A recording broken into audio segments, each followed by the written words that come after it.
أعوذ بالله من الشيطان الرجيم بسم الله الرحمن الرحيم السلام علیکم ورحمۃ اللہ وبرکاتہ۔ بسم اللہ والحمد للہ والصلاة والسلام علی رسول اللہ وعلی آلہ وصحبہ ومن والاه وبعد، فقال اللہ تبارک وتعالی قل هو اللہ احد اللہ الصمد لم یلد ولم یولد ولم یکن له کفوا احد۔ وقال علیہ الصلاة والسلام الایمان ان تؤمن باللہ وملائکتہ وکتبہ ورسلہ والیوم الآخر والقدر خیرہ وشرہ، صدق اللہ ورسولہ صلی اللہ علیہ وسلم۔ عزیز دوستو، پیارے ساتھیو جو آن لائن میں ہیں اور جو آف لائن میں ہیں، سب سے پہلے ہم اللہ رب العزت کی بارگاہ میں دعا کرتے ہیں کہ اللہ تعالیٰ جس طرح ہمیں اس مبارک کورس کے ساتھ جوڑ کر رکھا ہے اور چند باتیں سیکھنے مل کر اللہ نے جس کی توفیق دی، اسی طرح ہمیں جنت الفردوس میں جڑ کر رہنے اور مل کر رہنے کی توفیق بخشے، آمین یا رب العالمین۔ کل کی مجلس میں ہم نے بہت ساری باتیں دیکھی۔ ویسے تو ہماری بات کا آغاز ایمان سے ہوا۔ پہلے ہم نے ایمان کیا ہے دیکھا، لغوی اور اصطلاحی اس کے معنوں میں تفصیلی گفتگو کی۔ پھر اس سے پہلے ہم نے عقیدہ کیا ہے دیکھا، لفظ عقیدہ، اور پھر ہم نے ایمان کی اصطلاحی تفصیل سنی۔ ایمان ان تین چیزوں کا نام ہوتا ہے، اس کی ہم نے توضیح و تشریح کی، اور پھر بات آگے بڑھی۔ ہم نے دیکھا کہ اللہ پر ایمان لانے کے مختلف راستے لوگوں نے ایجاد کر رکھے ہیں، اس میں سے ایک راستہ جسے اللہ نے ریکگنائز کیا اسی کو توحید کہتے ہیں۔ اور پھر ہم نے توحید کا کیا معنی ہے یہ معنی ہم نے دیکھا، اور جب ہم نے مان لیا کہ توحید کا معنی ایک ماننا ہے تو کس میں معنی، ایک سوال پیدا ہوا۔ تو ہم نے اللہ کے کاموں میں اللہ کو ایک ماننا، اے عنوان پر گزشتہ کی مجلس میں ہم نے گفتگو کی، جسی کو توحید الربوبیہ کہتے ہیں۔ توحید الربوبیہ، ہم نے توحید کی تین قسمیں بیان کی، یعنی اللہ کو ایک ماننا ہے تو کون سی چیزوں میں اللہ کو ایک مانیں، یعنی ان تین چیزوں میں اللہ کو ایک ماننا ہے۔ شریعت کہتی ہے کہ بھائی آپ اللہ کو ایک مانیے، ان تین چیزوں میں ایک مانیے۔ پہلا تو یہ ہے کہ اللہ کے کاموں میں اللہ کو ایک ماننا۔ تو پھر بات یہ پیدا ہوئی، سوال یہ پیدا ہوا کہ اللہ کے کام کیا ہیں، تو ہم نے مثالیں دی۔ اللہ کے کام تو ڈھیر سارے ہیں، ان گنت ہیں، اللہ کی صفات ان گنت ہوتی ہیں۔ ابھی آپ اسماء و صفات میں ان دونوں میں فرق دیکھیں گے کہ کس کو اسم کہتے ہیں، کس کو صفات کہتے ہیں، یہ بھی تفصیل آپ کے سامنے آنے والی ہے۔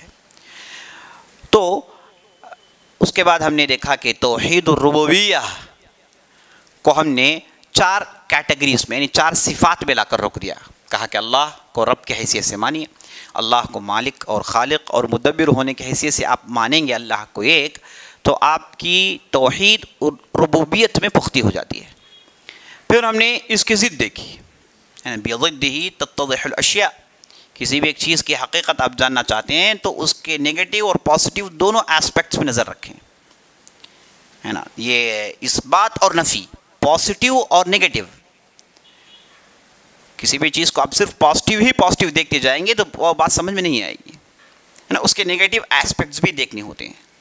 یہ ہر چیز میں، دنیا کی ہر چیز میں، آپ تجارت کرنا چاہتے ہیں، آپ کوئی چیز لینا چاہتے ہیں، آپ شادی کرنا چاہتے ہیں، جو بھی آپ کے کام ہیں، انسانوں کے کام، اس میں ان دونوں چیزوں پر نظر رکھنا ہے، تب جا کے کام مکمل طور پر اچھا ہو سکتا ہے۔ اور یہ جو انسان کی جو سینس ہے، انسان کا جو نیچر ہے، انسان کی جو طبیعت ہے، اسے اللہ نے قرآن میں رکھ دیا، بلکہ کلمۃ الشہادہ میں خود ہے۔ کلمۃ الشہادہ میں ایک طرف افرمیٹیو ہے تو ایک طرف نیگیٹو ہے۔ لا سے ہماری بات شروع ہوتی ہے اور اس بات پر بات ہماری ختم ہوتی ہے، پہلے تو نہیں پھر ہے، پازیٹیو اور نیگیٹو دونوں کو جوڑ دیا گیا ہے تاکہ بات اچھی طریقے سے، اچھے انداز سے، مکمل طور پر پوری وضاحت کے ساتھ سامنے آئے۔ تو اس بنیاد پر ہم نے توحید الربوبیہ کی کیا ضد ہے، توحید الربوبیہ کا اپوزٹ کیا ہے، جسے الالحاد کہتے ہیں، یعنی ایتھیزم جسے کہتے ہیں، اس کی بھی ہم نے تھوڑی بہت، ہے نا، باتیں سنی، تھوڑا اس کا تعارف بھی اور جائزہ بھی لیا۔ ہم نے کہا کہ اللہ کے قانون کی خلاف ورزی، اسی کو الحاد کہتے ہیں، یہیں سے لفظ نکلتا ہے۔ اور اس کے بعد الحاد کو آج کے زمانے میں ایتھیزم سے جوڑ دیا گیا ہے، یعنی خدا کا انکار کرنے والے. تو خدا کا انکار کرنے والے کیوں کرتے ہیں, اس کے کیا اسباب ہیں, اس کے پیچھے ان کا ذہن کیسے کام کرتا ہے, یہ تمام تر ہم نے تفصیلیں دیکھ لی گزشتہ کی مجلس میں. مختصر یہ باتیں سامنے آ گئی اور اس میں زیادہ تفصیل میں جانے کے لیے کچھ ہے ہی نہیں. ایک بات رہ گئی, وہ یہ ہے کہ اس کے اسباب ہیں. آدمی جب انکار کرتا ہے خدا کے, اس کے بعض اسباب ہیں. کوئی تحقیق پر, کوئی ریسرچ کی بنیاد پر کوئی بھی انکار نہیں کر سکتا, ہے نا. ایک طرف اڈمنسی ہے اور ایک طرف چند اسباب ہیں. اسباب میں سے, ریزنز میں سے پہلا ریزن یہ ہے کہ آدمی اپنی بڑائی, اپنی حکومت اپنا چلانا چاہتا ہے تو وہ خدا کا انکار کر بیٹھتا ہے, جیسے نمرود اور فرعون نے کیا. اور دوسری چیز یہ, دوسرا ریزن یہ ہو سکتا ہے کہ آدمی جب کسی بھی مذہب کی پابندیوں سے بیزار ہو جاتا ہے تو وہاں پر وہ خدا کا انکار کرتا ہے. اور اسی طریقے سے مذہبی پیشواؤں کا ظلم کرنا مذہب کا نام لے کر, یہ جب چیز ہو جاتی ہے تو پھر خدا کا لوگ انکار کرتے ہیں, کیونکہ مذہب ہی سے انکار کرنا ان کا مقصد ہوتا ہے. تو اس کی مثالیں ہم نے آپ کے سامنے رکھی. انٹرنیشنل لیول میں بھی, نیشنل لیول میں بھی ایسے ہی لوگوں نے خدا کا انکار کیا. تو اب چلیے ہماری بات یہاں سے آگے بڑھتی ہے دوسرے قسم کی توحید کی طرف. توحید الالوہیہ جسے کہا جاتا ہے, توحید الالوہیہ جسے کہا جاتا ہے. الوہیہ جیسے ربوبیہ رب کے نفس سے نکلا ہے, ربوبیہ لفظ رب سے نکلا ہے, اور اسی طریقے سے الوہیہ لفظ الہ سے نکلا ہے. الہ یألہ, الہ یألہ الوہیتاً, الہ یألہ الوہیتاً فہو آلہ. الہ یألہ کہتے ہیں عبادت کرنے کو, عبد یعبد, الہ یألہ عبد یعبد, عبادت کرنا. اور لفظ الہ جو فعال کے وزن پر آیا ہے, عربی زبان میں یہ جو وزن ہے فعال کا وزن, یہ عام طور پر اسم المفعول کا معنی دیتا ہے, اسم المفعول کا معنی دیتا ہے. میں یہاں پر تھوڑی گرامر کی بھی ڈسکشن کر لوں گا, جنہیں سمجھ میں نہ آئے پریشان نہ ہو, ہے نا. انشاءاللہ وہ اس کے مفہوم اور اس کی وضاحت تو ہوتی رہے گی, چونکہ میں بعض افراد یہاں عربی زبان سے واقفیت رکھنے والوں کو دیکھ رہا ہوں, تو میں یہاں پر اپنے آپ کو روک نہیں سکتا, ہے نا. اس کی وضاحت کیے بغیر بات آگے بڑھا نہیں سکتا, یہ میری مجبوری, ٹھیک ہے. تو یہ ہے فعال کا وزن. فعال کا وزن عربی زبان میں عزیز دوستو آتا ہے اسم المفعول کے معنی میں. جیسے کتاب کا معنی ہے مکتوب, کتاب کا معنی ہے مکتوب, ہے نا. تو لیکن یہ جو فعال کا وزن ہے یہ مصدر کا معنی نہ دے. مصدر کا اگر معنی دے گا تو اس وقت اسم المفعول کا معنی نہیں آئے گا. مصدر کا معنی نہ ہو, کوئی صفت کا معنی دے یا پھر کوئی عام اسم ہو, تو وہ عام طور پر جیسے فراش کا معنی مفروش. تو الہ لفظ فعال, اس کا معنی ہے اسم المفعول کا معنی مألوہ, یعنی معبود, جس کی عبادت کی جاتی ہے, جس کی عبادت کی جاتی ہے. تو یہاں پر یہ لفظ کی وضاحت تھوڑی گرامیٹیکل ہو گئی ہے. تو الہ سے الوہیہ یعنی عبادت کرنا, الوہیہ جس کی بندگی کی جاتی ہے, ٹھیک ہے. تو بندگی کرنے میں, عبادت کرنے میں اللہ کو ایک ماننا, یہی ہے توحید الالوہیہ کا معنی. یہ دیکھیے, ایک ہے اللہ کے کام, اس کی ہم نے تفصیل دیکھ لی. اللہ کے کام کھلانا پلانا, دیکھ بھال کرنا, پالن ہار, پالنا پوسنا, مارنا جلانا, یہ سب اللہ کے کام ہیں. بعض کام ہیں جو بندہ اللہ کے لیے کرتا ہے, بندہ اپنے رب کے لیے کرتا ہے. بندہ اپنے لیے بہت کچھ کرتا ہے نا, کھاتا ہے پیتا ہے, اس کے کام ہیں. سیکھتا ہے, پڑھتا ہے, سوتا ہے, جاگتا ہے, جھگڑتا ہے, ہنستا ہے, یہ سب بندے کے کام ہیں. لیکن ان کاموں سے اس کا خود کا تعلق ہے, یہ کسی اور کے لیے نہیں کرتا. جب یہ کام اگر کوئی اللہ کے لیے کرے, یہ کام اللہ کے لیے کرے, تو اسے کہتے ہیں عبادت, اسے کہتے ہیں اللہ کے لیے کیا گیا کام, وہ ہے عبادت. تو یہ کام جو اللہ کے لیے کرتے ہیں, اس میں اللہ کو ایک ماننا, اسی کو توحید الالوہیہ کہتے ہیں. سمجھے نہیں سمجھے؟ یعنی اللہ کے لیے بندے جو کام کرتے ہیں وہ کیا ہے؟ عبادت. ہم اللہ کے لیے جو بھی کریں وہ کیا ہے؟ عبادت. کیونکہ ہم اللہ کو کچھ کر نہیں سکتے, اللہ کے لیے کچھ فائدہ پہنچانا نقصان پہنچانا بھائی ہم بندے نہیں کر سکتے, ہم اتنے کمزور ہم نہیں کر سکتے. ہم اللہ کے لیے کر کیا سکتے ہیں؟ اللہ کی عبادت کر سکتے ہیں.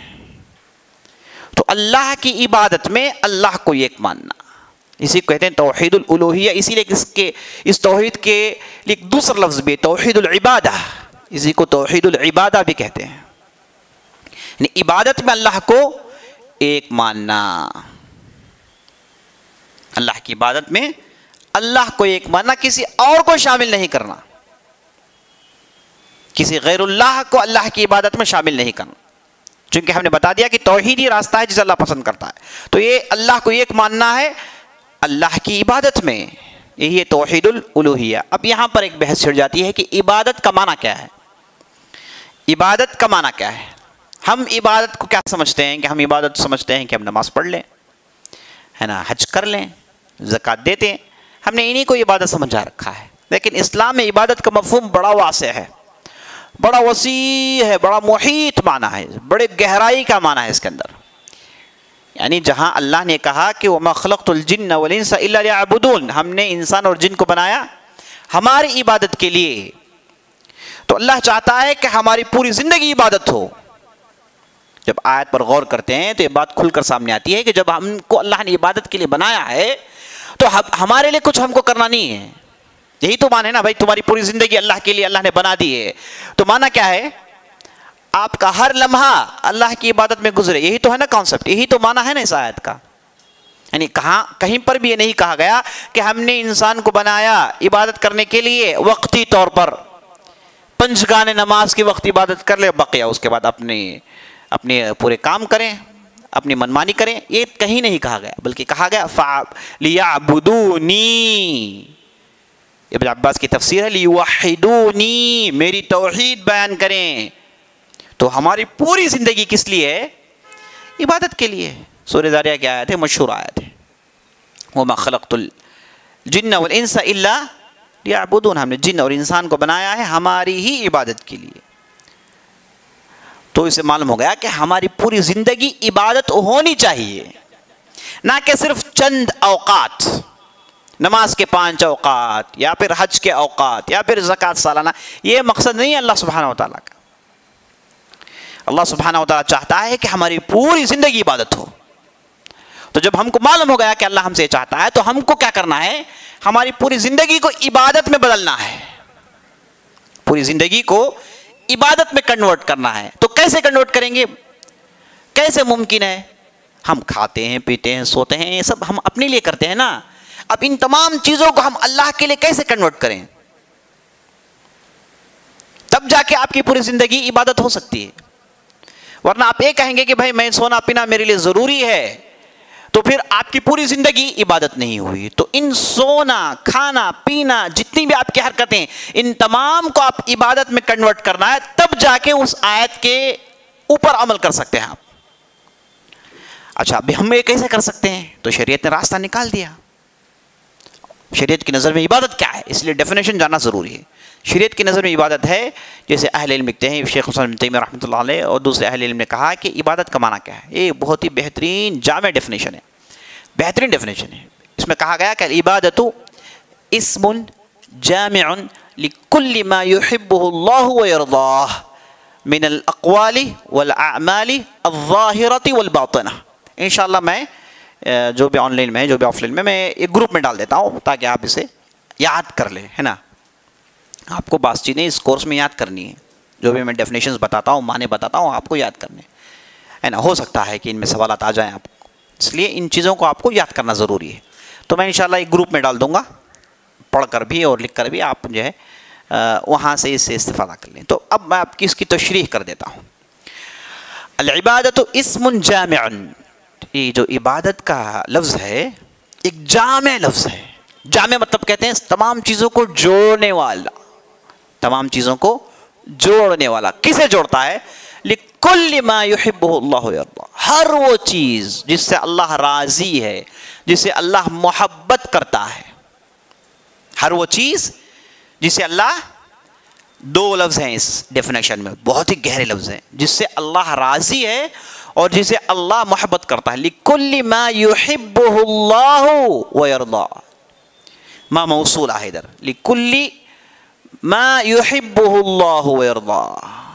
یعنی اللہ جسے چاہتا ہے اور جس سے اللہ راضی ہے. دو چیزیں, ایک راضی ہونا اور محبت ہونا.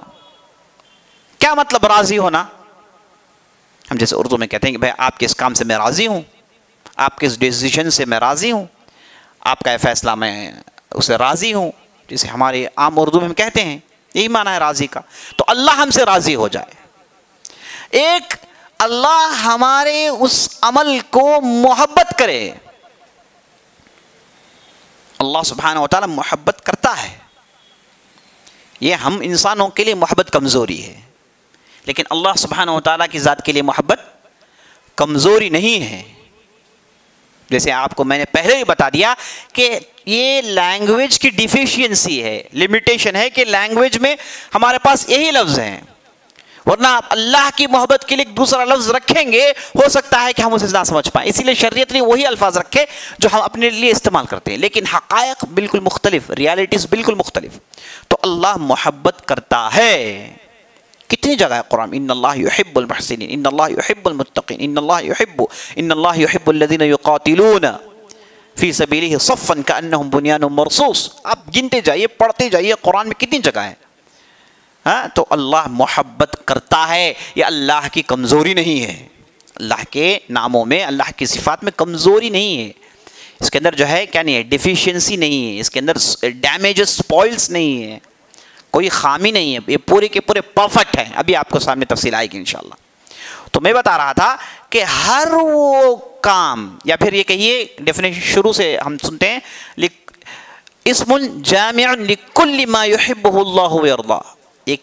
ایک جامع لفظ, تمام چیزوں کو جوڑنے والا لفظ. کن چیزوں کو؟ جس میں اللہ کی محبت ہے اور جس میں اللہ کی رضامندی ہے. وہ کون ہے؟ من الاقوال والاعمال الظاہرۃ والباطنہ. یعنی اقوال, قول کی جمع ہے. قول کہتے ہیں سیئنگز کو, آپ کی زبان کھول کر آپ جو بھی کہتے ہیں اسے کہتے ہیں قول. اسے کہتے ہیں قول. قال یقول قولا, قول اسی کو کہتے ہیں قول. اس کی جمع آتی ہے اقوال, پلورل فارم ہے اس کا. ایک ہے عمل. عمل کا مطلب ڈوئنگ, ایکشن, کرنا. ایک ہے سیئنگ, ایک ہے ایکشن. تو اس ایکشن کو کہتے ہیں عمل.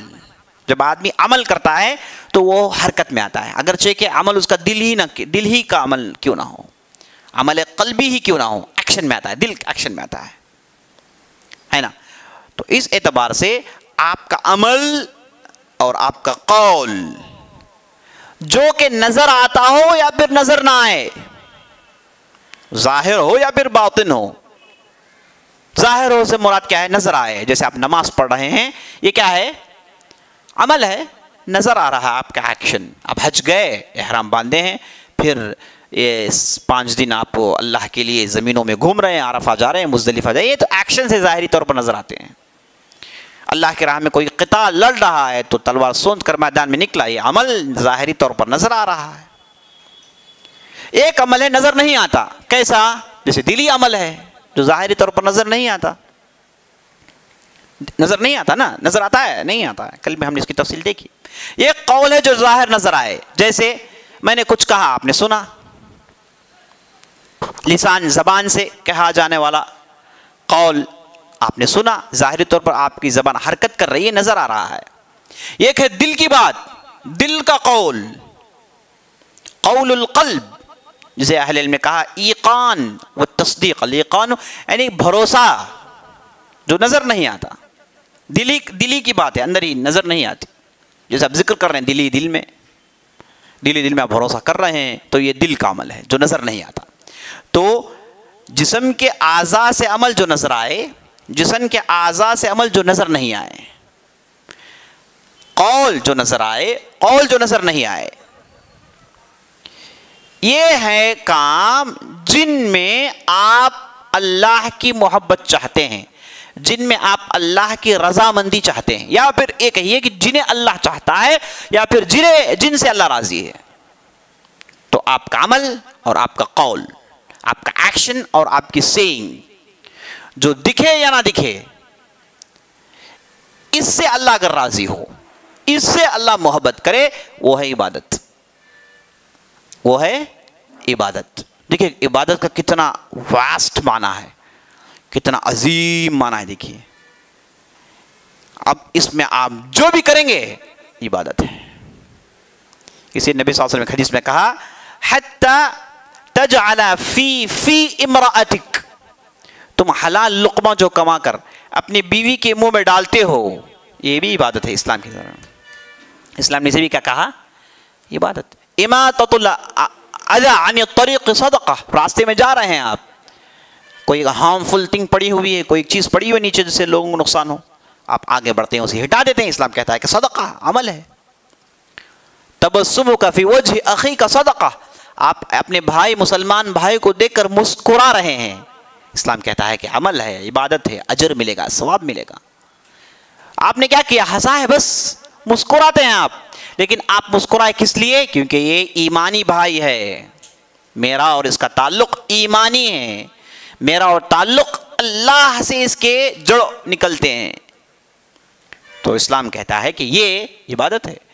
ہر وہ عمل جس سے اللہ خوش ہو جائے، جسے آپ نے سنا محبت کرے، اللہ راضی ہو جائے، وہ ہے عزیزوں سے عبادت۔ اب آپ حساب لگائیے کہ جو بھی کام جس سے اللہ خوش ہو وہ عبادت ہے، اور جو بھی کام جس سے اللہ خوش نہ ہو وہ عبادت نہیں ہے۔ تو آپ اس اعتبار سے آپ اپنی پوری زندگی کیا بنا سکتے ہیں؟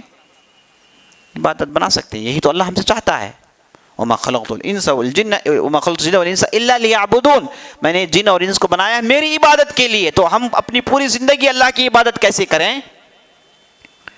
آپ کریں تو کام اللہ کی خوشنودی حاصل کرنے کے لیے، اللہ کی محبت حاصل کرنے کے لیے، آپ کہیں تو اللہ کو خوش کرنے کے لیے، آپ کہیں تو اللہ کو راضی کرنے کے لیے۔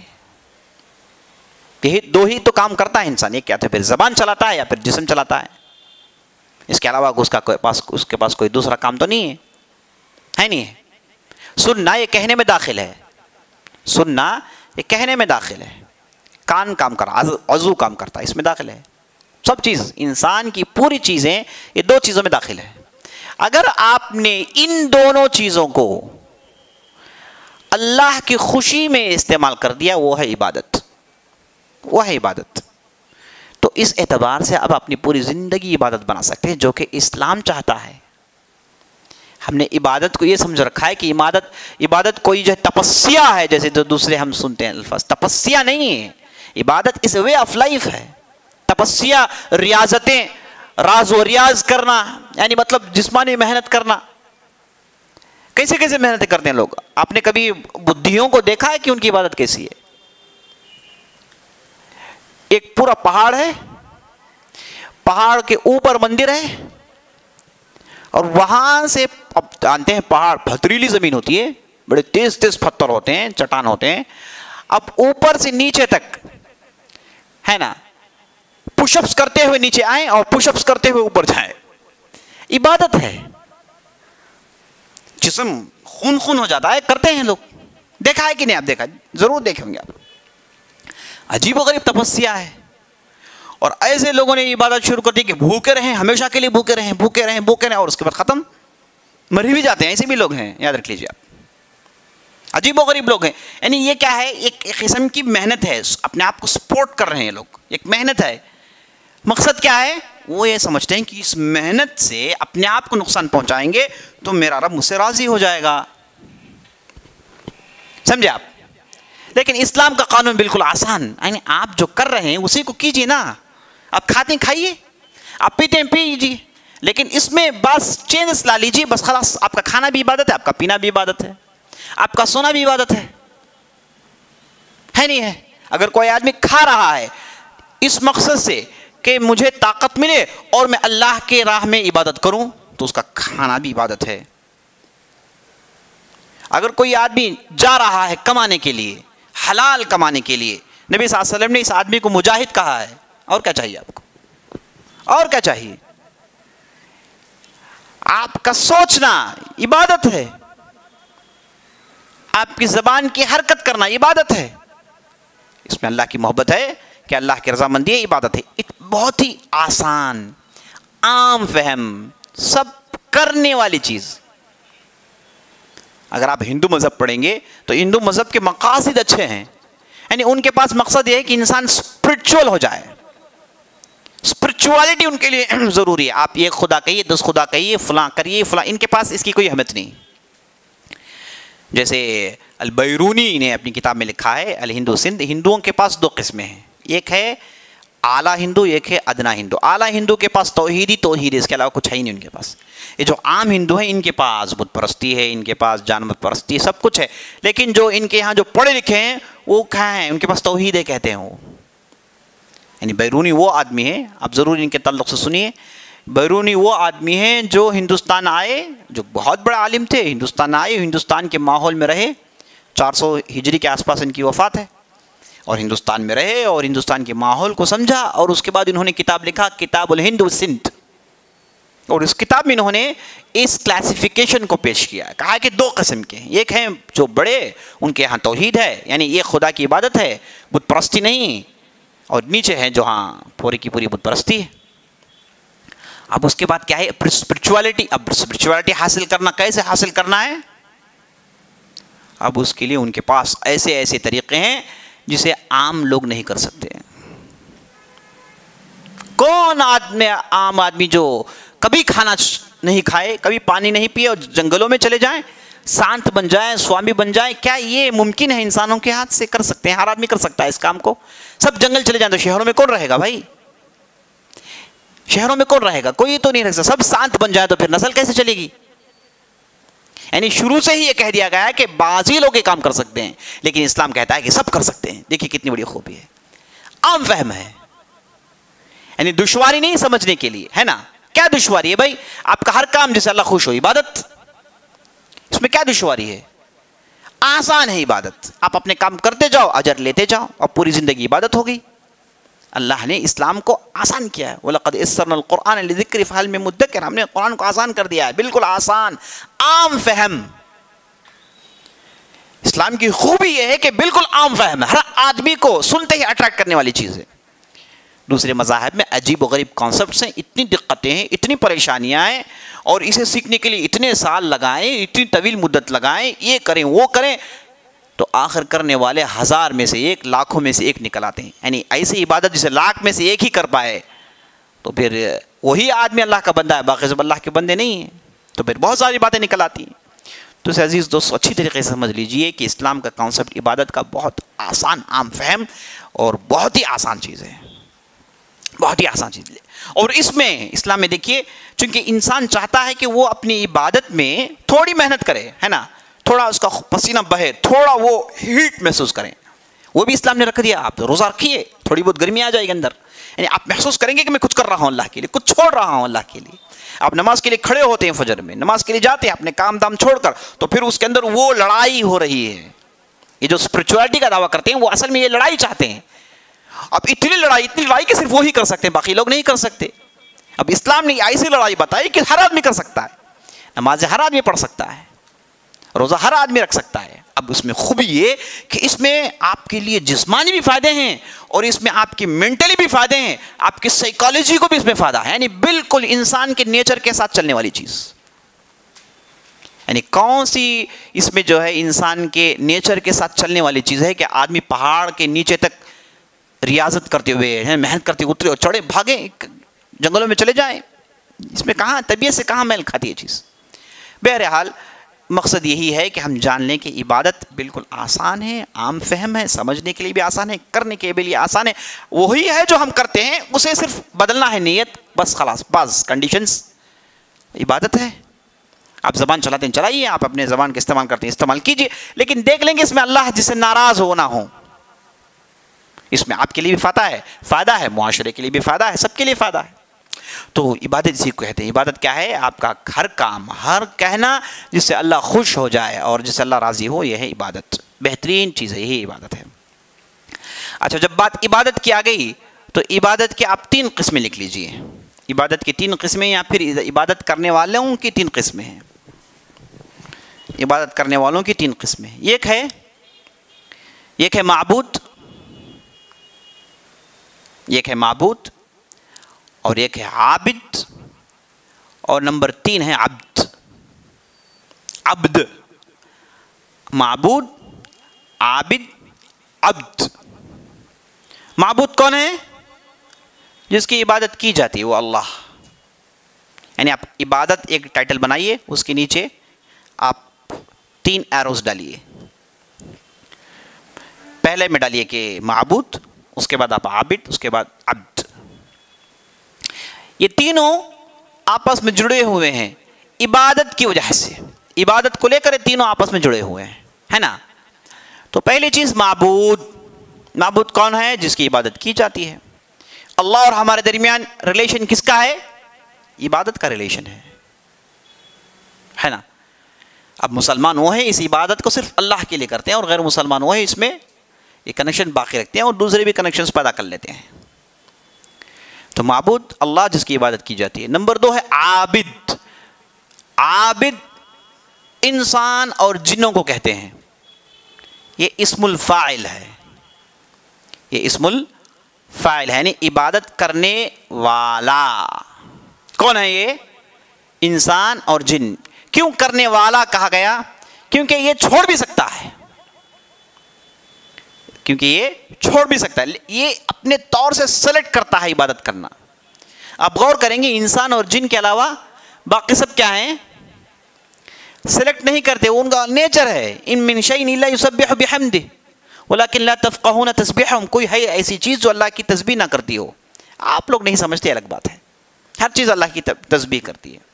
تو اس اعتبار سے انسان اور جن وہ ہیں جو عبادت کے راستے کو اختیار کرتے ہیں. اگر یہ چاہیں تو دوسرا راستہ بھی اختیار کریں،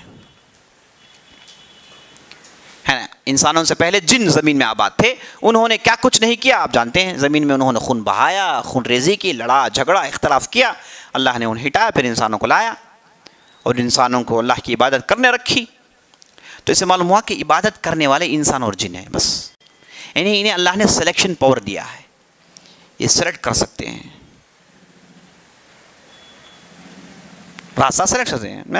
انا ہدیناکم سبیلا اما شاکرا و اما کفور. ہم نے 2 راستے آپ کو دکھا دیے ہیں. ایک ہے شاکروں کا راستہ، ایک ہے کفر کرنے والوں کا راستہ. اب چن لیں آپ جو اس میں چلنا چاہتے ہیں. آپ شاکر کے راستے میں چلنا چاہتے ہیں تو سیدھے جنت. اب کفر کرنے والوں کے راستے میں چلنا چاہتے ہیں تو پھر آپ کے لیے دشواریاں ہیں، دقتیں ہیں، مصیبتیں ہیں، پریشانیاں ہیں. تو یہ ہیں عابد. اسی لیے آپ دیکھتے ہیں وما خلقت الانس والجن الا لیعبدون. ہم نے انسان اور جن کو بنایا عبادت کرنے کے لیے. یعنی بعض نہیں کرتے مانا ہے اس کا. ہم نے اس کے لیے بنایا ہے، لیکن بعض ہیں جو نہیں کرتے.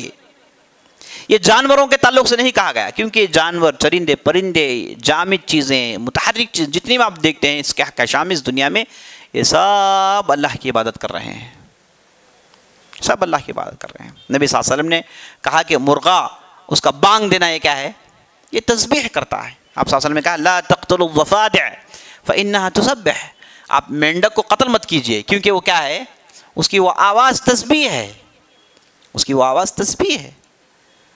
تو ایسے جو ہے جانور بھی اللہ کی عبادت کرتے ہیں، چاہے وہ جانور کسی بھی قسم کا جانور ہو.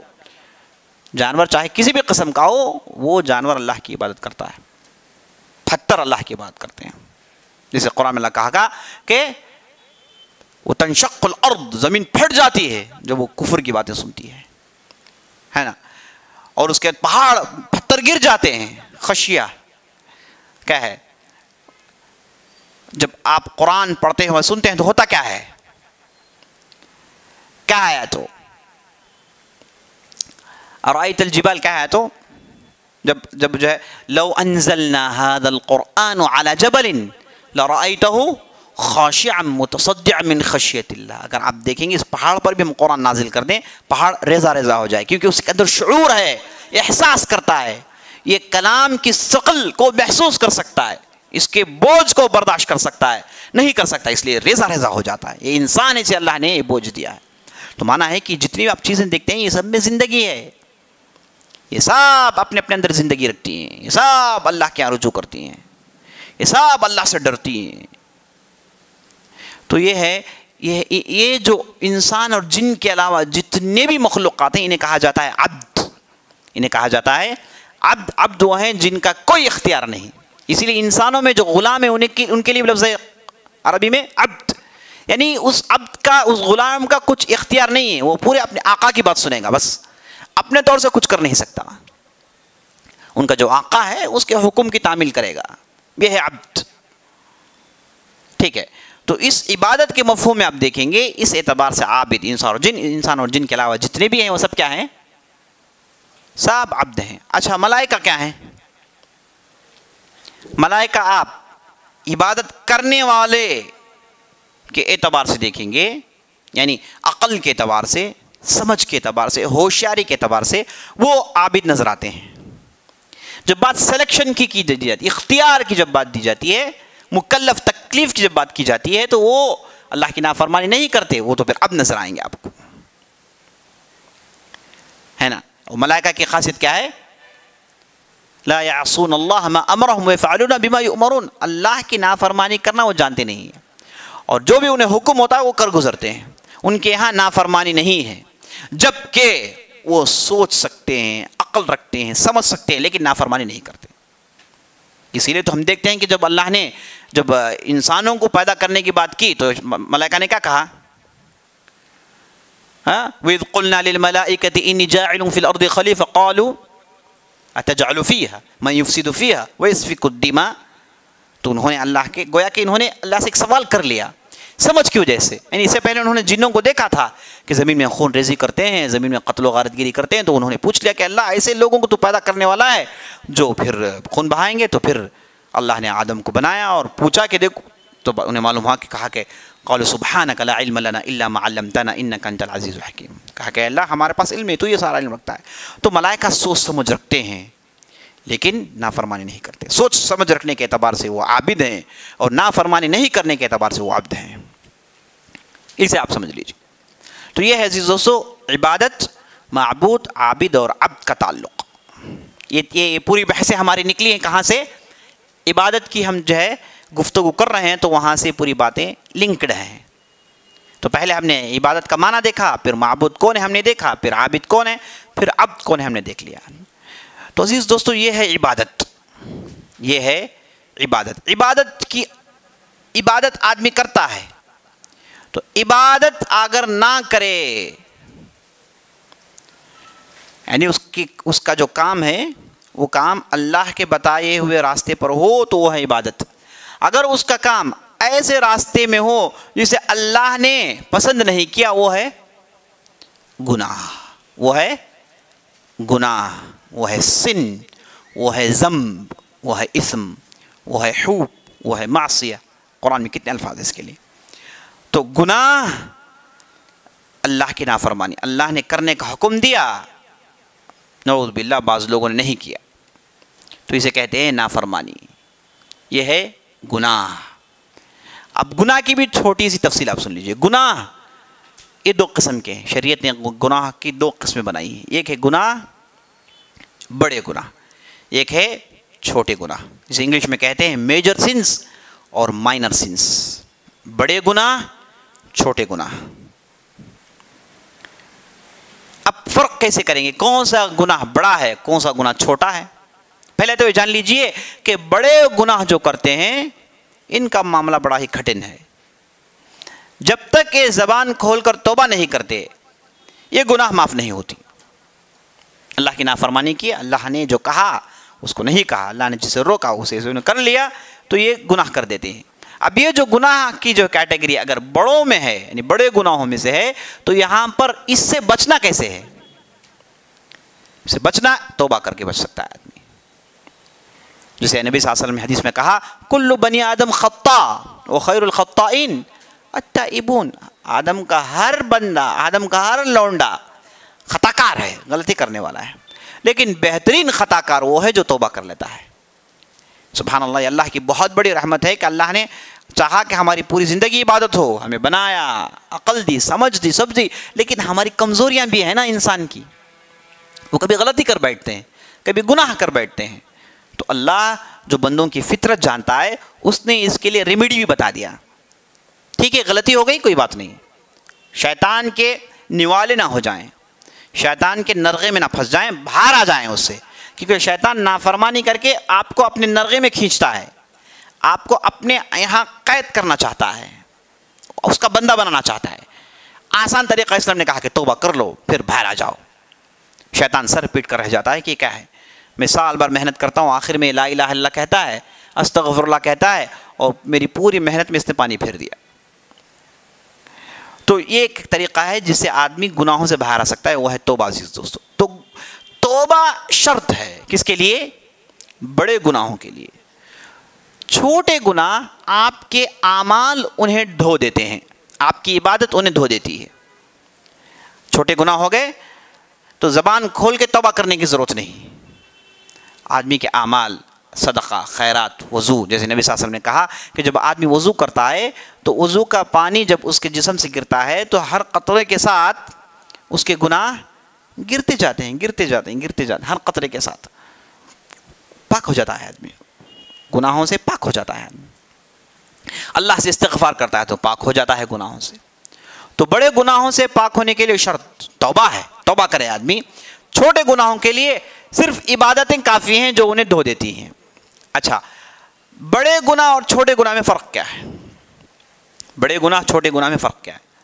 پہلی چیز، بڑے گناہ جیسے شرک سب سے بڑا گناہ، نعوذ باللہ زنا ہے نا، نعوذ باللہ سود کا کھانا، نعوذ باللہ سحر کرنا ہے نا، نعوذ باللہ اس کے بعد جنگ کے میدان سے منہ پھیر کر بھاگنا ہے نا، یہ سب بڑے گناہ ہیں۔ اب بڑے گناہ کیسے پہچانے؟ بڑے گناہ پہچاننے کا طریقہ یہ ہے کہ جہاں کہیں بھی قرآن حدیث میں کوئی بھی گناہ کا ذکر ہو، اس کے بعد کوشن دیا گیا ہو، اس کے بعد اسے کوشن، الرٹ کرنے کے لیے تنبیہ کی گئی ہو، تاکید کی گئی ہو، ڈرایا گیا ہو، وہ گناہ بڑا گناہ بن جائے، وہ گناہ بڑا گناہ ہے۔ جیسے اللہ نے قرآن میں کہا وَلَا تَجَسَّسُوا وَلَا يَغْتَبْ بَعْضُكُمْ بَعْضًا أَيُحِبُّ أَحَدُكُمْ أَن يَأْكُلَ لَحْمَ أَخِيهِ مَيْتًا فَكَرِهْتُمُوهُ، تم میں سے کوئی آدمی ایک دوسرے کے ٹوہ میں نہ رہے، تجسس نہ کریں، ایک دوسرے کے پیچھے نہ پڑیں کہ ہر حرکت کیا کر رہا ہے، اسے جاننے کی کوشش نہ کریں۔ یہ آپ none of your business، keep doing your business، دوسروں کے جو ہے آپ دخل اندازی نہ کریں، علیکم انفسکم، آپ اپنا کام کریں، دوسروں کے ٹوہ میں وہ کیا غلطی کرتا ہے، وہ کہاں جا رہا ہے، کون مل رہا ہے اسے، یہ مت کریں آپ۔ وَلَا يَغْتَبْ بَعْضُكُمْ بَعْضًا، ایک دوسرے کی غیبت نہ کریں آپ۔ تو یہ دو گناہ، دو چیزوں سے روکا۔ اس سے پہلا کہا اجتنبوا کثیرا من الظن، ہے نا، زن سے بچتے رہیں، زن، کسی کے تعلق سے خراب سوچنا، خراب زن رکھنا، اسے بچیں۔ تو یہ تین گناہ کا ذکر ہوا۔ اس کے بعد کہا گیا کہ أَيُحِبُّ أَحَدُكُمْ أَن يَأْكُلَ لَحْمَ أَخِيهِ مَيْتًا فَكَرِهْتُمُوهُ، یعنی غیبت کی مثال ایسی ہے کہ یہ ایک آپ اپنے بھائی، زندے مردار بھائی کا گوشت کھا رہے ہیں، یہ ہے۔ تو دیکھیے مردار بھائی کا گوشت کھانا یعنی گویا کہ کوشن ہے، ایک تنبیہ دی جا رہی ہے کہ گندی چیز ہے۔ تو ایسا کہیں کوشن آ جائے تو سمجھ لیجئے کہ یہ کیا ہے، بڑا گناہ ہے، سمجھ لیجئے کہ یہ کیا ہے، بڑا گناہ ہے۔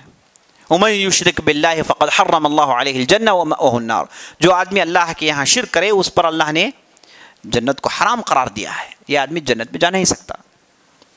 تو معلوم ہوا کہ یہ تو کڑی وعید ہے، تو یہ بڑے گناہوں میں سے۔ تو اس طریقے سے آپ جہاں کہیں بھی دیکھیں گے، اگر وہاں پر کوشن، تنبیہ، تاکید، ڈرایا گیا، وارننگ سنائی گئی تو وہ ہے بڑا گناہ۔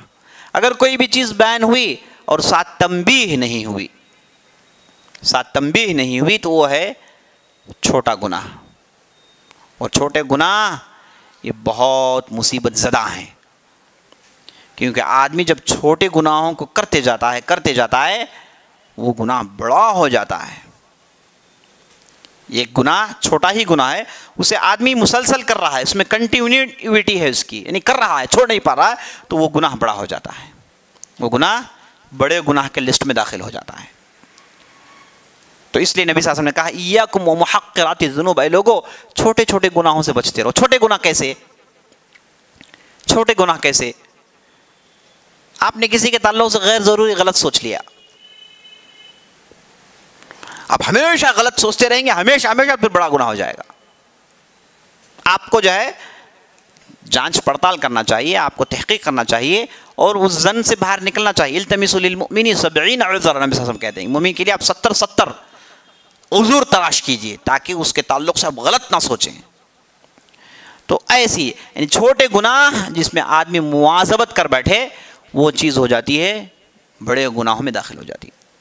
تو بڑے گناہ چھوٹے گناہ، تو بڑے گناہ سے بچنا ہے تو توبہ کریں، منہ کھول کے توبہ کریں، کہیں کہ اللہ میں تجھ سے معافی چاہتا ہوں، اے اللہ میں دوبارہ نہیں کروں گا، میں اسے چھوڑتا ہوں، اور اے اللہ میں تجھ سے ڈرتا ہوں، نادم ہوں.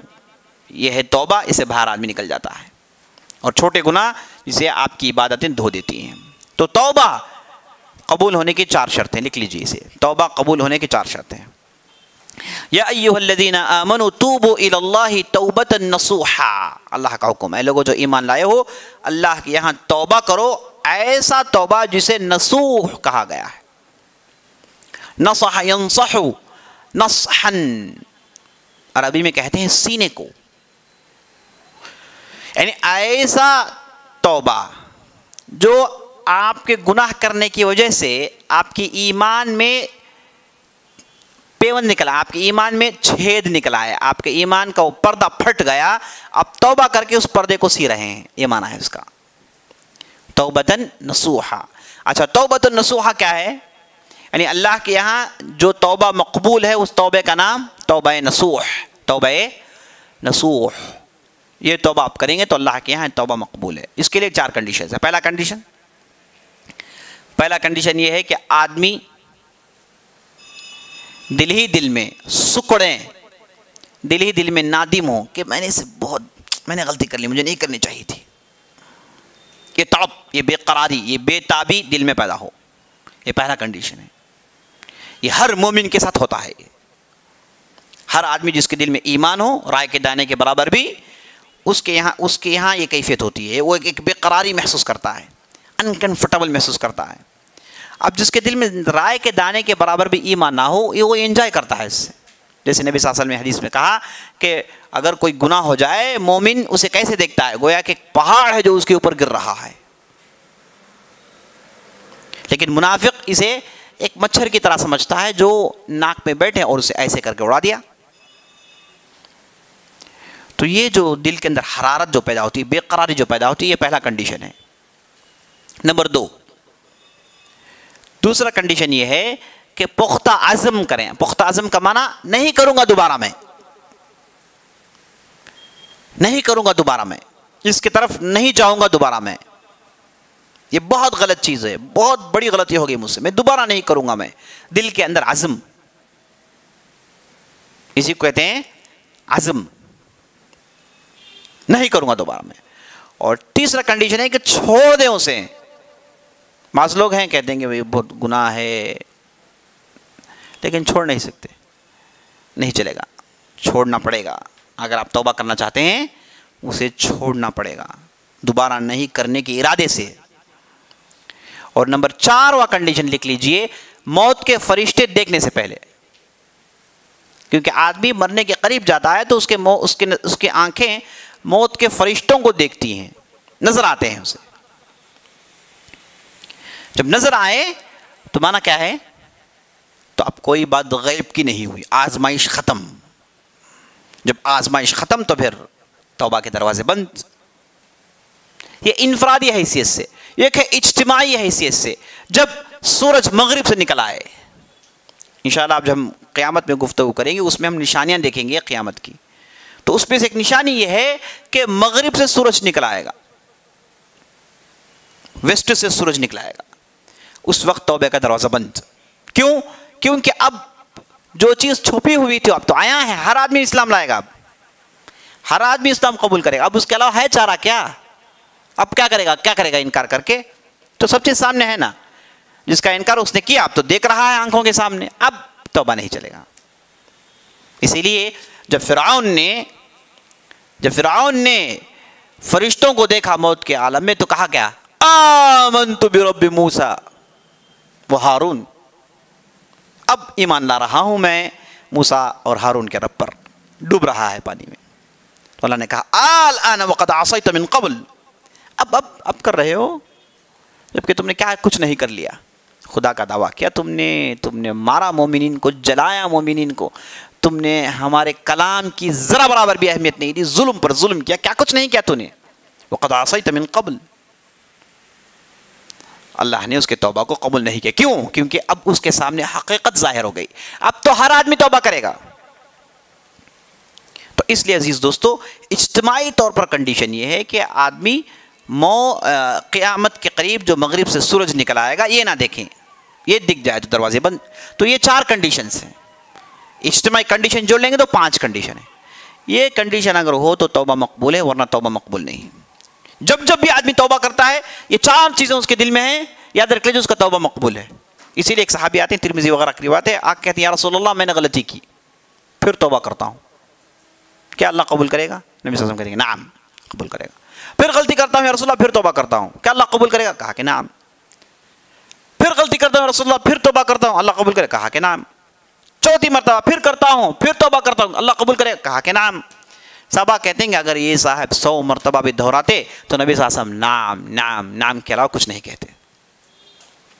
ایک صحابی آ کر کہا یا رسول اللہ، فجر کی نماز تھی، آ کر کہا یا رسول اللہ انی اذنبت، میں نے غلطی کر ڈالی، میں نے گناہ کیا. تو نبی صلی اللہ علیہ وسلم نے دیکھا، کہا کہ اشہدت صلاتنا، کیا آپ نے ہمارے ساتھ نماز پڑھی؟ کہا کہ ہاں جاؤ، اللہ نے معاف کر دیا. گناہ ان الحسنات یذہبن السیئات، اچھائیاں برائیوں کو ڈھکیل دیتی ہیں، صاف کر دیتی ہیں، معاف کر دیتی ہیں.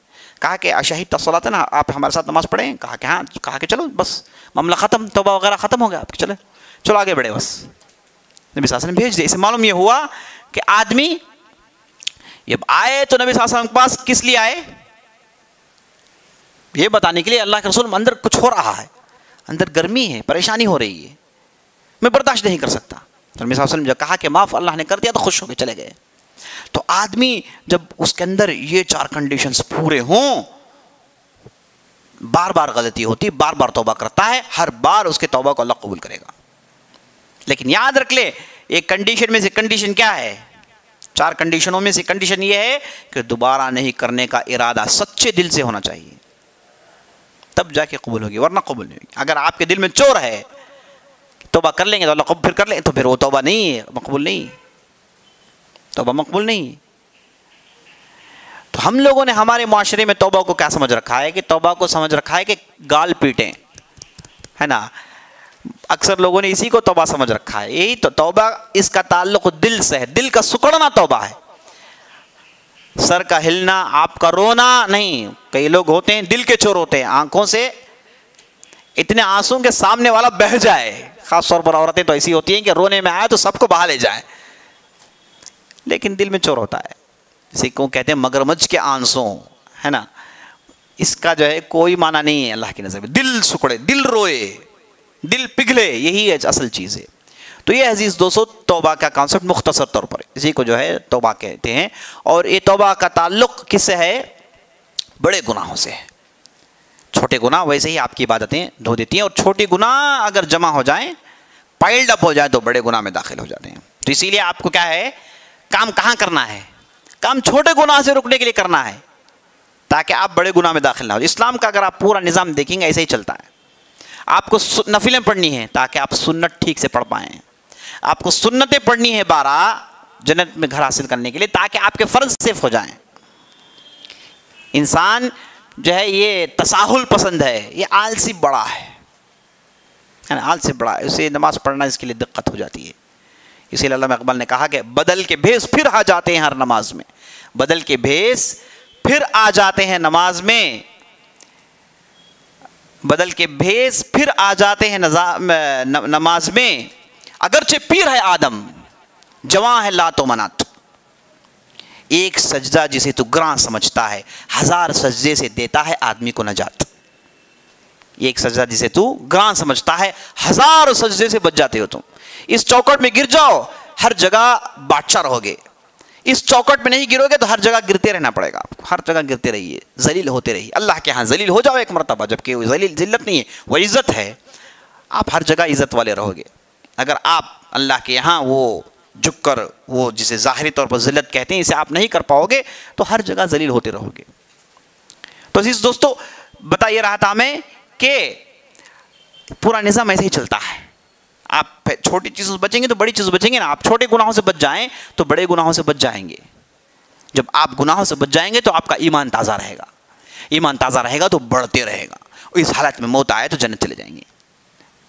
سمپل کانسیپٹ ہے, سٹیپ بائی سٹیپ کانسیپٹ. اسی لیے ابن قیم رحمۃ اللہ علیہ کہتے ہیں کہ شیطان سب سے پہلے انسان کے اندر وہ گھر بنانے کے لیے, انسان کو بھٹکانے کے لیے کیسی کوشش کرتا ہے؟ پہلے چھوٹے گناہ کروانے کی کوشش کرتا ہے. کہتا ہے کہ بھائی چھوٹا تو ہے گناہ ہے نا, کر لو, کیا معاملہ ہے, ایک مرتبہ کر لو, کون دیکھتا ہے, کر لو, کوئی معاملہ نہیں. اللہ آپ کو تو معلوم ہے کہ بڑے گناہ کے لیے توبہ شرط ہے. وہ آپ کو پوری تقریر سنائے گا, ہے نا. وہ کنونس کرنے میں اس سے بڑا ماہر کوئی نہیں ہے. جو پھنس جائے گا کہا کہ انی اخاف اللہ رب العالمین ما انا بمصرخکم وما انتم بمصرخی انی دعوتکم فاستجبتمونی.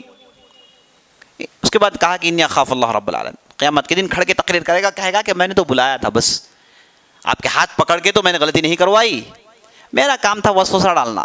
میں نے دل کو آپ کے چھڑا, دنیا کو چمکا کر دکھایا اور آپ سیدھے گر گئے اندر. اب یہاں پر ٹھہر کے مجھ پر لعنت مت بھیجو, کیونکہ قیامت کے دن پورے مل کے لعنت بھیجیں گے اس پر. اور کہے گا کہ یہ تو آسانی سے بچ جائے گا. کہے گا کہ بھائی وما انا بمصرخکم, میں تم پر چیخ نہیں رہا ہوں, تم مجھ پر مت چیخو, میں نے تو صرف بلایا تھا, دعوت دی تھی. اب دعوت میں شامل ہو کر مزے اڑانے والے تو تم تھے. انی اخاف اللہ رب العالمین. سنیے اب تقریر. انی اخاف اللہ رب العالمین, میں اللہ رب العالمین سے ڈرتا ہوں. یہ کہے گا قیامت کے دن, میں ڈرتا ہوں اللہ رب العالمین سے. اور ڈرتا ہے, ضرور ڈرتا ہے. یہ جو بھی کر رہا ہے اس نے اجازت لے کر کی ہے. اور ربی انذرنی الی یوم یبعثون, مجھے مہلت دیں قیامت تک,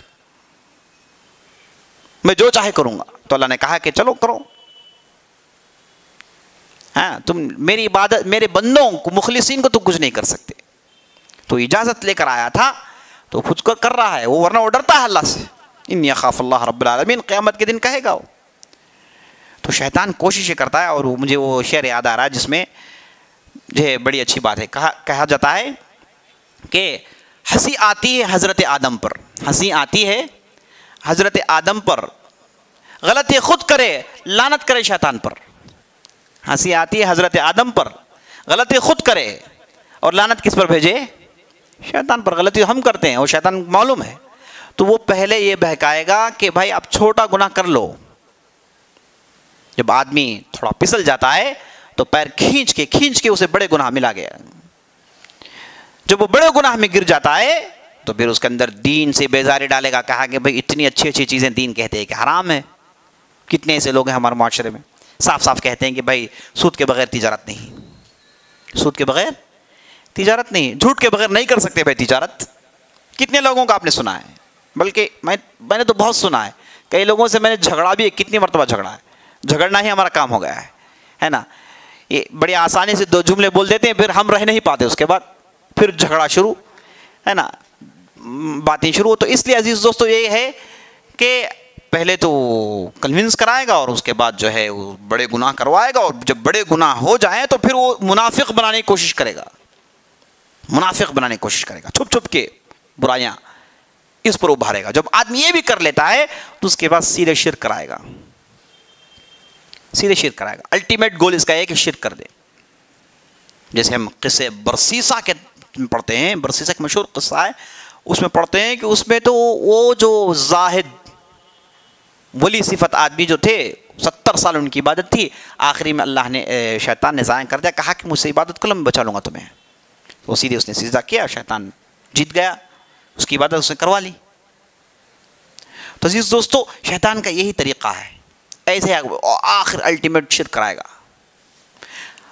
وہ یہ سمجھتا ہے کہ شرک تو نہ کرے, کم از کم تو یہ گناہ تو کرے, اور گناہ کرے گا تو جہنم میں جائے گا, یہ تو کم از کم اس سے ہو جائے, یہی اس کی کوشش ہوتی ہے.